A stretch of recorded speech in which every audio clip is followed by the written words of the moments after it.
Hello friends, welcome to study tricks. इस lecture series में हम डिस्कस कर रहे हैं रेलवे एनटीपीसी और ग्रुप डी के लिए जनरल साइंस के मोस्ट इंपॉर्टेंट क्वेश्चन, जिसमें हम यूथ कंपटीशन टाइम्स की बुक को सॉल्व कर रहे हैं। तो आज हम डिस्कस करेंगे फिजिक्स का पार्ट नंबर 17।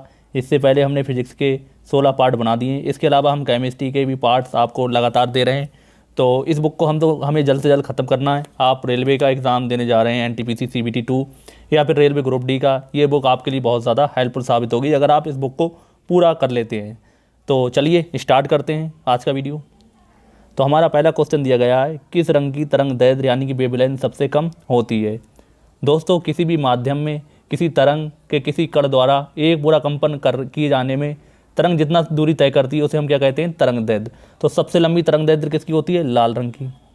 किसकी होती है, लाल रंग की। यहाँ आपसे सबसे कम पूछा गया तो सबसे कम किसकी होती है, बैगनी रंग की। तो आपको इसे ध्यान रखना है। ऑप्शन नंबर हमारा डी करेक्ट हो जाएगा।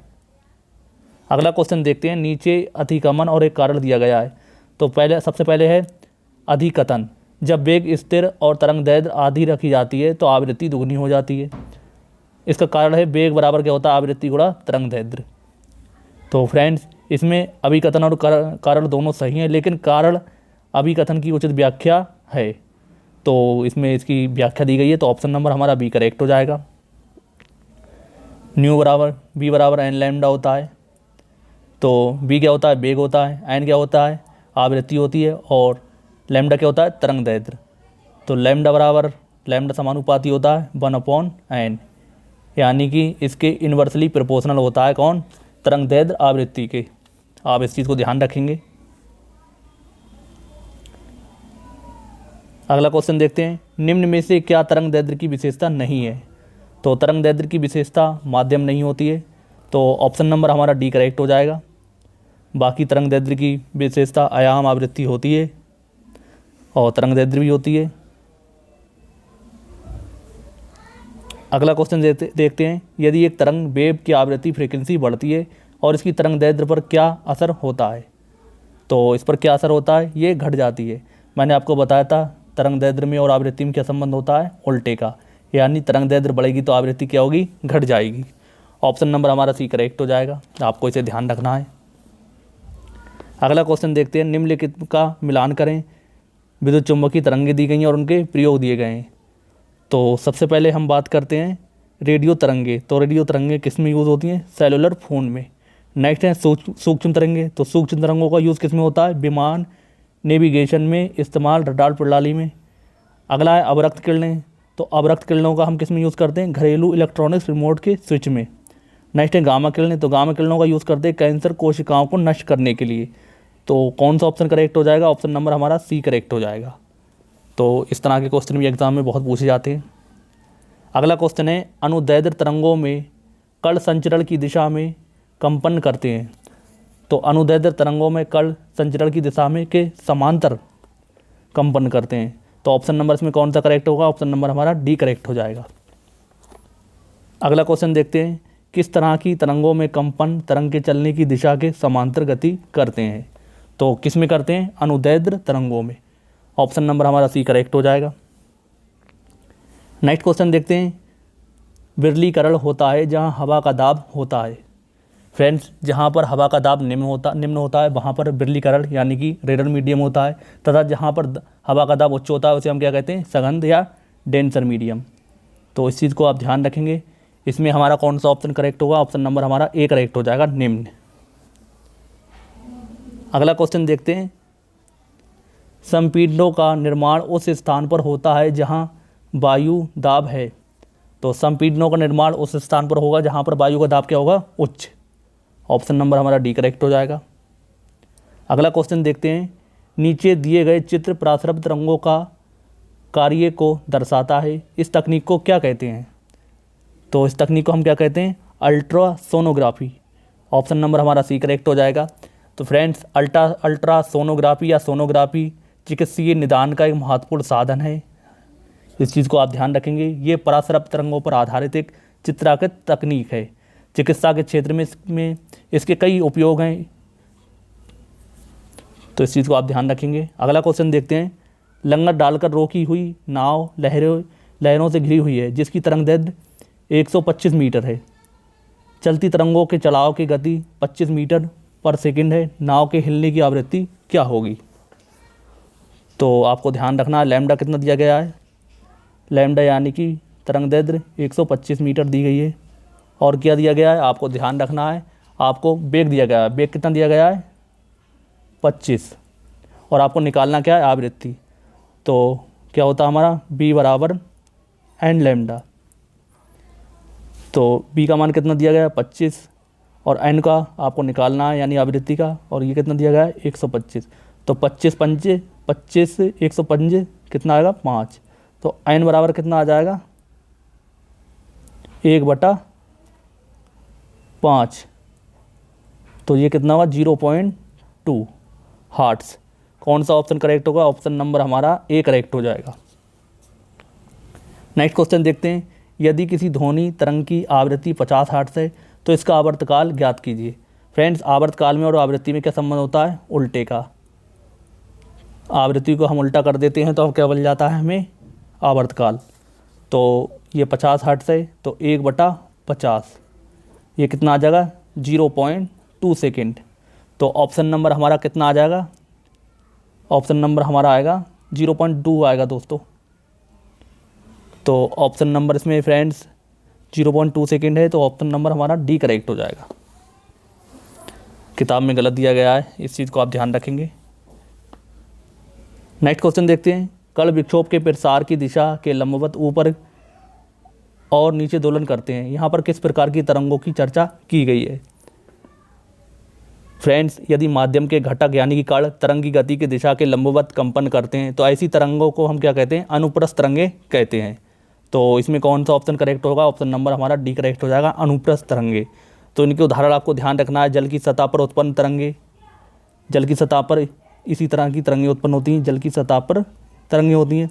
रस्सी में उत्पन्न तरंगे, जो रस्सी के एक सिरे से झटका देने पर जो उत्पन्न तरंगें होंगी वो भी अनुप्रस्थ तरंगों का उदाहरण होता है। तो आप इसे भी ध्यान रखेंगे। अगला क्वेश्चन देखते हैं, कंपन कर रही वस्तु का समय अंतराल 0.04 सेकेंड है तो तरंग दैर्ध्य की आवृत्ति होगी। तो समय अंतराल दिया है यानी आवर्तकाल दिया गया है, आपको उसे डायरेक्ट उल्टा कर देंगे, आपको आवृत्ति निकालना n बराबर 1/t। तो एक इसे हम इस तरह से लिखेंगे, नीचे ऊपर 100 लिख देंगे और कितना आ जाएगा ये 25। तो 25 हर्ट्ज की आ जाएगी हमारी आवृत्ति। ऑप्शन नंबर हमारा बी करेक्ट हो जाएगा।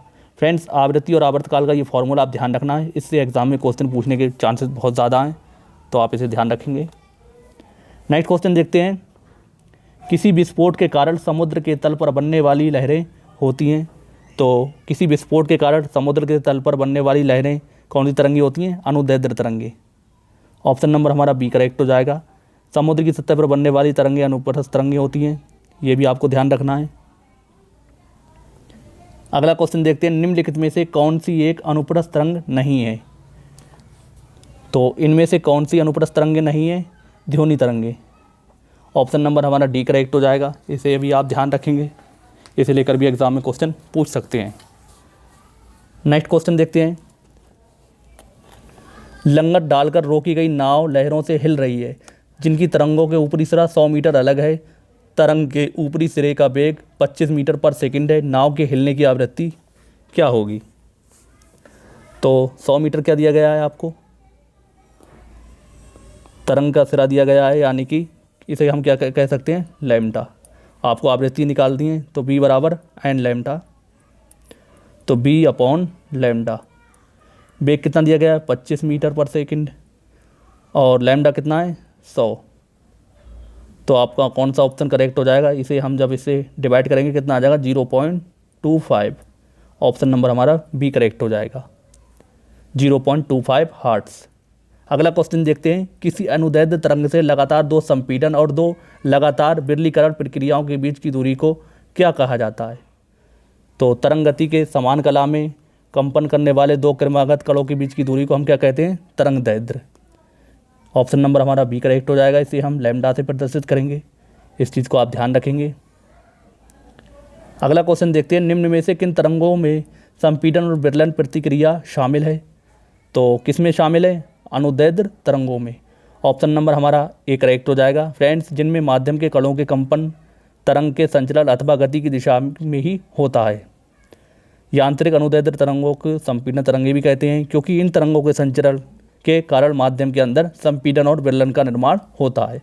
तो इन पॉइंट्स को आप ध्यान रखेंगे। अगला क्वेश्चन देखते हैं। एक तरंग का वेग v, आवृत्ति f, तरंग दैर्ध्य लैम्डा है। तो संबंध आपको बताना है, संबंध मैं आपको बता ही चुका हूँ। v बराबर क्या होता है हमारा n लैम्डा। तो यहाँ आवृत्ति क्या दी गई है f, तो n की जगह आप क्या लिख देंगे f लैम्डा। तो ऑप्शन नंबर इसमें कौन सा करेक्ट हो जाएगा? ऑप्शन नंबर इसमें हमारा बी करेक्ट हो जाएगा, b बराबर f लैम्डा। नेक्स्ट क्वेश्चन देखते हैं। आवृत्ति और कला विधि में क्या संबंध है? तो आप इसका डायरेक्ट आंसर ध्यान रख सकते हैं। इसमें क्या संबंध होता है आप इसे ध्यान रखेंगे। ये होता है t बराबर 1/μ। तो क्या होता है t बराबर 1/μ। यहाँ पर बराबर का साइन है, माइनस ना समझे, आपको दिखता नहीं होगा। अगला क्वेश्चन देखते हैं। एक माध्यम में एक ध्वनि तरंग की तरंग दैर्ध्य कितनी है, जिसकी आवृत्ति कितनी है 840 हर्ट्ज और गति कितनी है 380 मीटर पर सेकेंड। तो b बराबर n लैम्डा वाला हम फॉर्मूला लगा देंगे। आपको निकालना क्या है इस बार? आपको निकालना है वेवलेंथ यानी कि तरंग दैर्ध्य। तो b बराबर लैम्डा बराबर कितना आ जाएगा v/n। वेग कितना दिया गया है 380 और ये कितना दिया गया है आपके सामने आवृत्ति 840 हर्ट्ज। 0 से 0 कैंसिल। तो इसे हम जब सॉल्व करेंगे तो आप अपना आंसर कितना आ जाएगा? आपका ऑप्शन नंबर आपका आंसर आ जाएगा 0.045 मीटर। अगला क्वेश्चन देखते हैं। तरंग लंबाई आमतौर पर ग्रीक लेटर में दर्शाया जाता है, उसे हम क्या कहते हैं? तो क्या कहते हैं उसे? लैम्डा। किस तरह का होता है? इस तरह का। आपको इसे ध्यान रखना है। नेक्स्ट क्वेश्चन देखते हैं। निम्नलिखित में से कौन सा कथन ध्वनि तरंगों और प्रकाश तरंगों के बारे में सही है? तो इनमें कौन सा कथन सही है? ध्वनि तरंगें अनुदैर्ध्य होती हैं और प्रकाश तरंगें कौन सी होती हैं? अनुप्रस्थ होती हैं। ऑप्शन नंबर हमारा डी करेक्ट हो जाएगा। अगला क्वेश्चन देखते हैं। एक मात्रा है जो तरंग की प्रकृति का वर्णन नहीं करती है। तो फ्रेंड्स, ऊंचाई एक मात्रा है जो तरंग की प्रकृति का वर्णन नहीं करती है। ऑप्शन नंबर हमारा ए करेक्ट हो जाएगा। तो किसी तरंग के गुण कुछ विशेष मान को द्वारा निर्धारित करते हैं। इनमें सबसे पहले होता है वेग, आपको इसे ध्यान रखना। उसके बाद होती है तरंग दैर्ध्य। क्या होती है? तरंग दैर्ध्य। उसके बाद आती है आवृत्ति, ये सब तरंग के गुण हैं। उसके बाद आता है आयाम। तो इन्हें लेकर ही एग्जाम में क्वेश्चन पूछते हैं बार बार, तो आप इन सबको ध्यान रखेंगे। अगला क्वेश्चन देखते हैं। ध्वनि तरंगें 339 मीटर पर सेकंड की गति से यात्रा करती हैं। यदि इसकी तरंग दैर्ध्य 1.5 सेंटीमीटर है तो तरंग की आवृत्ति क्या होगी? फिर आपको वही फॉर्मूला लगाना है। तरंग की गति दी गई यानी v बराबर कितना दिया गया है 339 मीटर पर सेकंड। और उसके बाद आपको तरंग दैर्ध्य दी गई है। तरंग दैर्ध्य का मान कितना दिया गया है 1.5 सेंटीमीटर। आप इसे मीटर में कन्वर्ट करेंगे कितना आ जाएगा 0.01 मीटर। फिर आप क्या करेंगे? आप डायरेक्ट फॉर्मूला लगा देंगे। n बराबर कितना आ जाएगा v/लैम्डा। b कितना है 339 और j कितना है 0.015। जब आप इसे सॉल्व करेंगे तो आपका आंसर आ जाएगा 22,600 हर्ट्ज। ऑप्शन नंबर जो कि डी में दिया गया है। तो ऑप्शन नंबर डी करेक्ट हो जाएगा। अगला क्वेश्चन देखते हैं। ध्वनि की तरंगों की गति 700 मीटर पर सेकंड है। ध्वनि तरंगें 7 किलोमीटर की यात्रा करने में कितना समय लेंगी? तो इसमें आपसे पहले आवृत्ति निकालना, फिर से आप आवर्तकाल में कन्वर्ट कर सकते हैं, या फिर ऐसा करें कि आप फॉर्मूला लगाएंगे v बराबर n लैम्डा। तो लैम्डा की जगह आप लैम्डा लिखेंगे, लेकिन आवृत्ति की जगह आप क्या लिख देंगे t, उल्टा करके लिख देंगे। आपको समय निकालना है तो लैम्डा अपॉन टी बराबर क्या आ जाएगा लैम्डा अपॉन v। तो लैम्डा कितना दिया गया है आपको सामने 7 किलोमीटर यानी कि 7000 मीटर। और v कितना दिया गया है आपके सामने 700। कितना दिया गया है 700। 0 से 0 कैंसिल, 7 से 7 कैंसिल, ये कितना आ जाएगा 10 सेकंड। ऑप्शन नंबर हमारा ए करेक्ट हो जाएगा।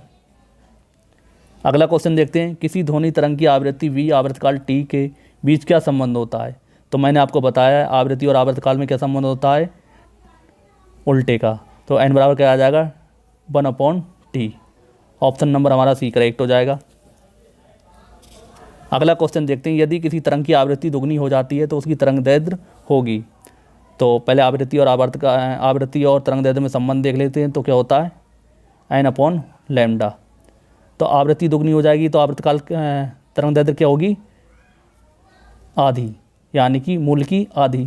तो ऑप्शन नंबर हमारा डी करेक्ट हो जाएगा, मूल की आधी, क्योंकि उल्टे का संबंध दिया गया है, एक बढ़ेगा तो दूसरा क्या होगा, घट जाएगा। अगला क्वेश्चन देखते हैं, दो क्रमिक शीर्षों के बीच की दूरी एल है, उनकी तरंग दैर्ध्य को व्यक्त किया जा सकता है। तो उनकी तरंग दैर्ध्य को व्यक्त कैसे करेंगे, एल के द्वारा। तो आप इसे ध्यान रखें, ऑप्शन नंबर हमारा डी करेक्ट हो जाएगा।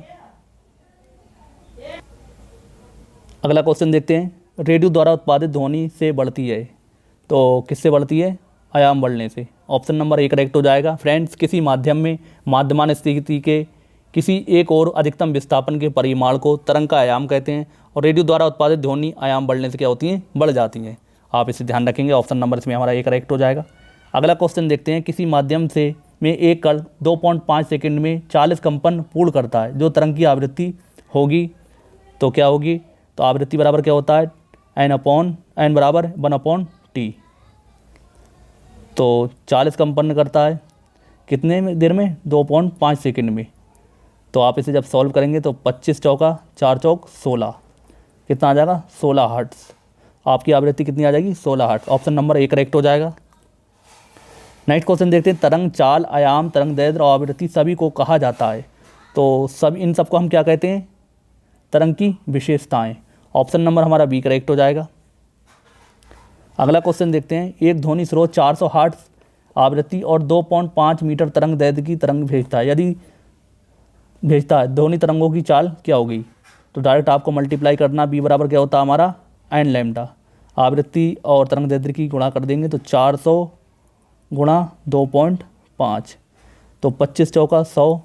तो ये कितना हो जाएगा, आपको इसे ध्यान रखना है, ये आ जाएगा आपका 1000 मीटर पर सेकंड, 1000 मीटर पर सेकंड। ऑप्शन नंबर हमारा सी करेक्ट हो जाएगा। अगला क्वेश्चन देखते हैं, तरंग का आयाम होता है। तो तरंग का आयाम माध्यम के कणों द्वारा मध्य स्थान के किसी भी तरफ तय की गई अधिकतम दूरी। ऑप्शन नंबर हमारा बी करेक्ट हो जाएगा। मान लो ये आपकी कोई तरंग है और इस तरह से ये चल रही है, तो ये आपका क्या कहलाएगा, इतना क्या कहलाएगा, आयाम, क्योंकि ये अधिकतम दूर तक जा रही है। ऐसे ही नीचे के लिए आयाम हो सकता है, तो आप इस चीज़ को ध्यान रखेंगे। अगला क्वेश्चन देखते हैं, एक स्रोत 0.3 सेकंड में 40 शिखर क्रेस्ट और 40 गर्त तरफ बनते हैं, तो तरंग की आवृत्ति ज्ञात करें। तो तरंग की आवृत्ति क्या होगी, तो कुल कंपन कितने हो रहे हैं, 40, और समय कितना लिया जा रहा है, 3। जब आप इसे सॉल्व करेंगे तो 400/3, तो लगभग ये 133.33 हर्ट्ज़ आ जाएगा। तो ऑप्शन नंबर इसमें हमारा कौन सा करेक्ट हो जाएगा, ऑप्शन नंबर हमारा सी करेक्ट हो जाएगा। अगला क्वेश्चन देखते हैं, आवृत्ति में प्रकट की जाती है और दर्शाता है कि घटना प्रति सेकंड दोहराई जाती है। तो किसे, तो कंपन करने वाली वस्तु 1 सेकंड में जितने भी कंपन या चक्कर पूरे करती है उसे हम क्या कहते हैं, आवृत्ति यानी कि फ्रीक्वेंसी कहते हैं। तो आप इसे ध्यान रखेंगे, इसे हम किससे प्रदर्शित करते हैं, हार्ट से, इसका मात्रक हर्ट्ज़ होता है। ऑप्शन डी करेक्ट हो जाएगा। नेक्स्ट क्वेश्चन है, ध्वनि के संचरण के दौरान मध्यम में कणों के उच्च घनत्व का क्षेत्र कहलाता है। तो उसे हम क्या कहते हैं, संपीड़न। ऑप्शन नंबर हमारा सी करेक्ट हो जाएगा। अगला क्वेश्चन देखते हैं, यदि एक सुरंग और उसके क्रमगत गर्त के मध्य की दूरी एल है तो तरंग दैर्ध्य होगी। तो तरंग दैर्ध्य कितनी होगी, आपको इसे ध्यान रखना है, 2L। ऑप्शन नंबर हमारा बी करेक्ट हो जाएगा। अगला क्वेश्चन देखते हैं, निम्न में से किस ध्वनि तरंग में तरंग दैर्ध्य सर्वाधिक लंबी होगी। तो किस में होगी, जिसमें क्या होगा, जिसमें तरंग आवृत्ति क्या होगी, कम होगी। तो 100 हर्ट्ज़ वाली आवृत्ति वाली तरंग। ऑप्शन नंबर ए करेक्ट हो जाएगा, क्योंकि लैम्डा बराबर हमारा क्या होता है, लैम्डा समानुपाती होता है 1/n के। आवृत्ति जितनी ज़्यादा होगी तरंग दैर्ध्य उतनी ही कम होगी, उल्टे का संबंध होता है, इसलिए आपका ऑप्शन नंबर ए करेक्ट हो जाएगा। अगला क्वेश्चन देखते हैं, एक स्रोत 0 सेकंड में 20 तरंग क्रेस्ट और तरंग गर्त ट्रफ उत्पन्न करता है, तो तरंग की आवृत्ति ज्ञात करें। तो डायरेक्ट आपको फॉर्मूला लगाना है, कितने कंपन हो रहे हैं, 20, समय से डिवाइड कर देंगे 0.4, 0 पॉइंट हटाएंगे या 0 लगाएंगे, कितना आ जाए 5, तो कितना आ जाएगा 50 हर्ट्ज़। ऑप्शन नंबर हमारा डी करेक्ट हो जाएगा। अगला क्वेश्चन है हमारा 500 हर्ट्ज आवृत्ति का स्रोत 0.4 मीटर तरंग दैर्ध्य की तरंगें उत्सर्जित करता है। तरंग को 400 मीटर की दूरी तय करने में कितना समय लगेगा? तो सबसे पहले आप क्या निकालेंगे? लैम्डा निकालेंगे। लैम्डा आपको दे रखा है और आपको आवृत्ति भी दे रखी है। पहले आपको क्या निकालना है? बेग निकालना है। तो बेग बराबर क्या होगा? बी बराबर एन लैम्डा। तो 500 आपका क्या है? आवृत्ति है और तरंग दैर्ध्य कितनी है? 4। आप इसकी गुणा करेंगे कितना आ जाएगा? 200 मीटर पर सेकेंड। अब आपको दूरी कितनी दी गई है? 600 मीटर। तो 600 मीटर आपको दूरी दी गई है और आपको समय निकालना है। तो टी बराबर 600 मीटर और अपॉन ये जो बेग दिया गया है, आप इसे डिवाइड करेंगे कितना आ जाएगा? 3 सेकेंड। तो ऑप्शन नंबर हमारा सी करेक्ट हो जाएगा।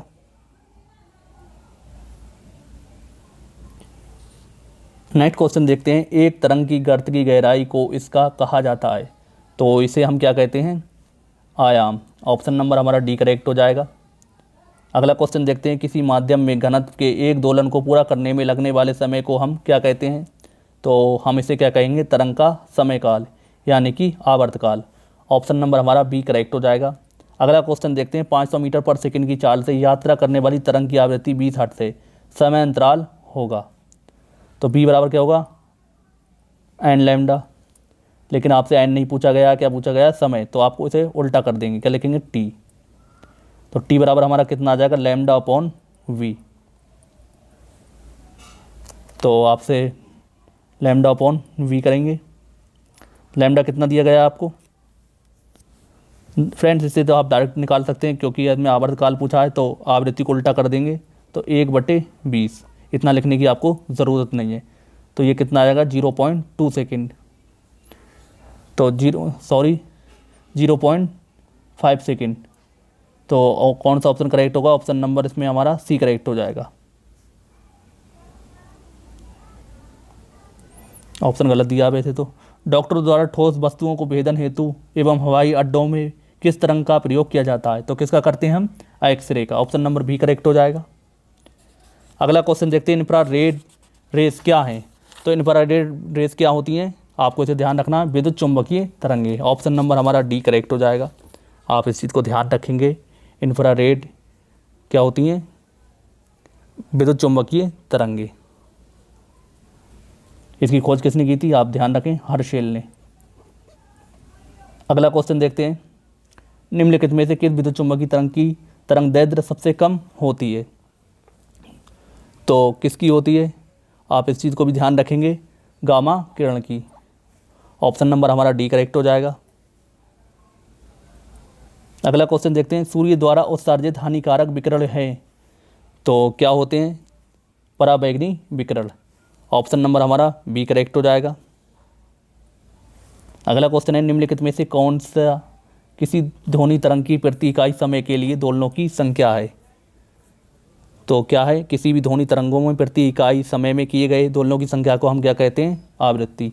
ऑप्शन नंबर हमारा डी करेक्ट हो जाएगा। ध्वनि की आवृत्ति वी, ध्वनि की आवृत्ति न्यू, तरंग दैर्ध्य लैम्डा, चाल वी है। तो क्या संबंध होगा हमारा? तो डायरेक्ट आप संबंध ध्यान रखें, बी बराबर N lambda. Option number C correct हो जाएगा। नेक्स्ट क्वेश्चन है। ध्वनि तरंगों में यात्रा नहीं कर सकती, तो ध्वनि तरंगें किस में यात्रा नहीं कर सकती? निर्वात यानी कि खाली स्थान में। ऑप्शन नंबर हमारा सी करेक्ट हो जाएगा। अगला क्वेश्चन है। निम्नलिखित में से कौन सा असत्य ध्वनि तरंगे तरंगे होती हैं? तो कौन सी होती हैं? आपको ध्यान रखना है, अनुदैर्ध्य तरंगे। ऑप्शन नंबर बी करेक्ट हो जाएगा। तो असत्य पूछा में आपको क्या होगा? वैद्युत चुंबकीय तरंगे। सी करेक्ट हो जाएगा। अगला क्वेश्चन है। निम्नलिखित में से कौन सी ध्वनि तरंगों की विशेषता नहीं है? तो विशेषता नहीं है, क्या है? घनत्व। ऑप्शन नंबर हमारा डी करेक्ट हो जाएगा। बाकी आयाम, गति, समय अवधि, आवृत्ति सब किसकी विशेषता है? ध्वनि तरंगों की। अगला क्वेश्चन है। ध्वनि तरंगे होती हैं, तो ध्वनि तरंगे किस प्रकार की तरंगे होती हैं? यांत्रिक तरंगे। ऑप्शन नंबर हमारा डी करेक्ट हो जाएगा। तो यांत्रिक तरंग वो तरंग है जो पदार्थ के कंपन के कारण होती है। इस चीज़ को आप ध्यान रखेंगे। यांत्रिक तरंगों को संचरण के लिए माध्यम की आवश्यकता होती है, ये भी आप ध्यान रखें। अगला क्वेश्चन है। ध्वनि तरंगों का आयाम किस पर निर्भर करता है? दोस्तों, ध्वनि तरंग का आयाम वस्तु के कंपन कराने के लिए प्रयुक्त बल पर निर्भर करता है। तो इसमें ऑप्शन नंबर हमारा डी करेक्ट हो जाएगा, वस्तु को कंपन कराने के लिए प्रयुक्त बल पर। फ्रेंड्स, ये तो यूथ कंपटीशन टाइम्स की फिजिक्स का पार्ट नंबर 17। आई होप आपने सारे क्वेश्चन की प्रैक्टिस अच्छे से की है तो उम्मीद करता हूँ आपको आने वाले एग्जाम में ज़रूर हेल्प मिलेगी। तो आप लोगों से रिक्वेस्ट है, वीडियो अगर पसंद आया है तो वीडियो को लाइक करें और ज़्यादा से ज़्यादा शेयर करना ना भूलें। मिलते हैं नेक्स्ट वीडियो में नए प्रैक्टिस सेट के साथ, तब तक के लिए जय हिंद जय भारत।